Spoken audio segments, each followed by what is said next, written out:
CPM-ന്റെ തെരഞ്ഞെടുപ്പ് അവലോകന റിപ്പോർട്ടിംഗ് ഇന്നു മുതലാണ്. ജില്ലാതല റിപ്പോർട്ടിംഗ് ആണ് ഇന്ന് ആരംഭിക്കുന്നത്. അടുത്ത മാസം 2, 3, 4 തീയതികളിലായി ലോക്കൽ കമ്മിറ്റി സെക്രട്ടറിമാരെ വരെ ഉൾപ്പെടുത്തി മേഖലാ റിപ്പോർട്ടിംഗ് നടക്കും.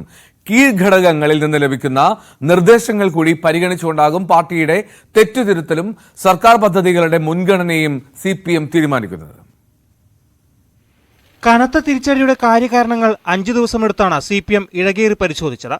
വിമർശനവും സ്വയം വിമർശനവും നിറഞ്ഞു നിന്നതായിരുന്നു CPM സംസ്ഥാന സമിതിയിലെ ചർച്ചകൾ. ജനങ്ങളിൽ നിന്നുണ്ടായ കനത്ത തിരിച്ചടിയുടെ ദുഃഖഭാരം പേറി സംസ്ഥാന സമിതി യോഗത്തിലെത്തിയ നേതാക്കളുടെ വിമർശനമുന പതിവില്ലാതെ മുഖ്യമന്ത്രി പിണറായി വിജയനിലേക്കും നീണ്ടു. നിശബ്ദനായി എല്ലാം മുഖ്യമന്ത്രി കേട്ടിരുന്നു.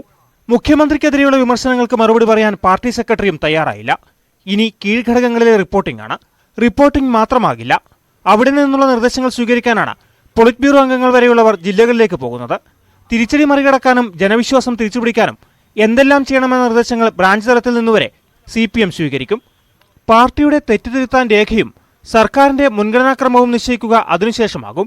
ഇന്ന് കൊല്ലം, പത്തനംതിട്ട, പാലക്കാട്, കണ്ണൂർ, വയനാട് ജില്ലാ സെക്രട്ടേറിയറ്റും അടുത്ത ദിവസങ്ങളിൽ ജില്ലാ കമ്മിറ്റിയും ചേരും.